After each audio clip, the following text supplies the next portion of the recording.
retomando el capítulo La totalidad como unidad, en el último párrafo donde íbamos a iniciar la cita. Dice, el holismo y el análisis fragmentario provocan que lo uno y lo múltiple no terminen nunca de conjugarse. Lo que importa es la unidad, la totalidad, dirán algunos, por ejemplo el sistema mundo o América Latina en su conjunto. En tanto otros recalcarán que lo que importa es lo múltiple, lo diverso, lo particular. Por ejemplo, Guatemala, una provincia de Guatemala, un municipio o la localidad de Guatemala, derivando en posiciones extremas que tienden a señalar una parte de la verdad, pero al hacerla absoluta la trastocan en su contrario, empeñando lo que pretenden aclarar. Empañando, perdón. El hincapié en uno u otro aspecto conduce a reduccionismos que impiden articular lo general y lo particular. Y aquí hay una cita de Edgar Morin, que lo cita bastante en todo el libro. Después vamos a leer algunos nombres de la bibliografía de este primer apartado.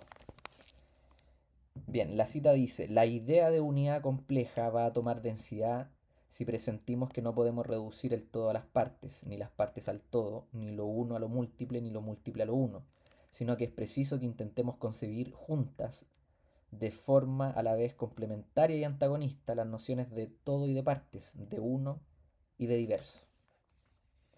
Aceptar la totalidad como unidad implica concebirla como una unidad contradictoria, que organiza y desorganiza, que ordena y desordena. Hay órdenes que terminan desordenando y desórdenes que terminan ordenando. Las revoluciones sociales son el mejor ejemplo de esta paradoja, pero son ejemplos extremos. La totalidad social se organiza de manera cotidiana en estas tensiones. Los movimientos de la totalidad la producen y reproducen, propiciando la continuidad, pero en esos mismos movimientos se gestan los del cambio y la transformación. En su estudio debe ponerse atención, por tanto, a los elementos y procesos que transformándose permanecen, así como aquellos que permaneciendo propician procesos de ruptura. Ruptura y continuidad son así elementos intrínsecos a los movimientos de la totalidad, en lucha permanente, en los que alguno tiende a predominar que no anular a su complemento en situaciones históricas específicas. Ese es el fin del capítulo La totalidad como unidad.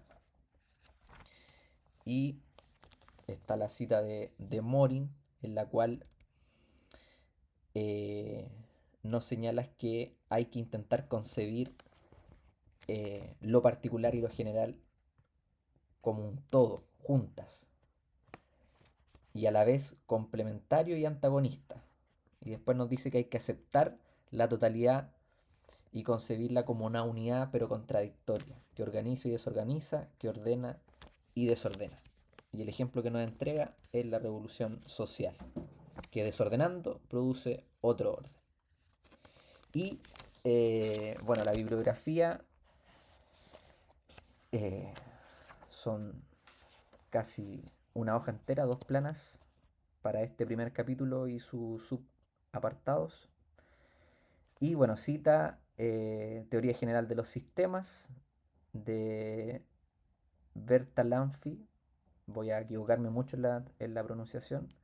La metodología de la economía de Mark Blau, Introducción a la historia de Mark Bloch, Buscar la filosofía de las ciencias sociales de Mario Bunge, André Gunder Frank, Funcionalismo y dialéctica,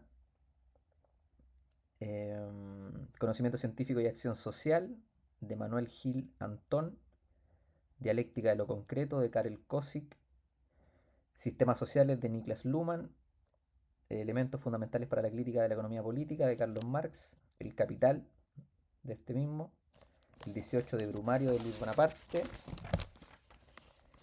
El Manifiesto Comunista, prólogo de la contribución a la crítica de la economía política, Ideología alemana, Palabras finales, bueno, mucho Marx, porque el autor se posiciona y adopta al inicio la definición de conocer desde Marx para reforzar, argumentar la idea de la totalidad y la necesidad de la totalidad frente a las corrientes postmodernas y positivistas.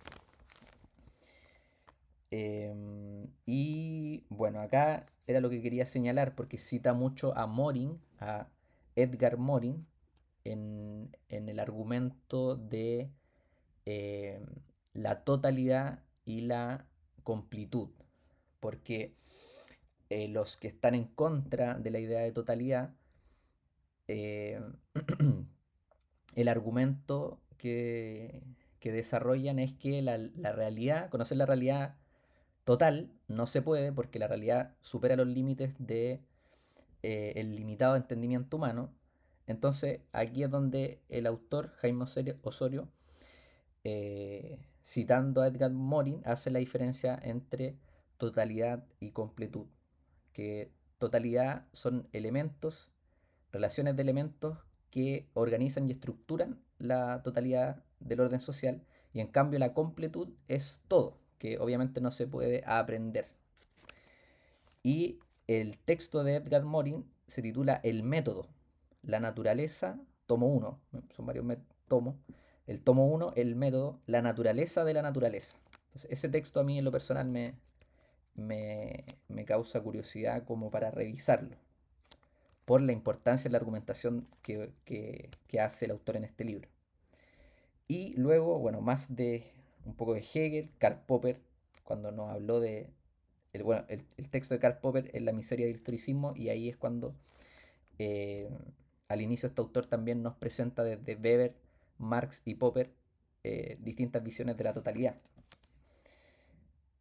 Otro texto de Max Weber, Desencanto, Política y Democracia, Prieto Rossi, Introducción a Max Weber, Ciencia, Clase y Sociedad, de Goran Terborn,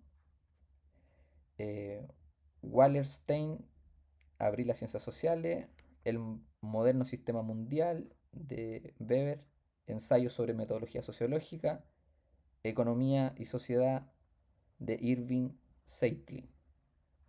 Bueno, pronunciación horrible, pero es evidente que el autor, para desarrollar este primer capítulo, eh, ocupó hartas fuentes.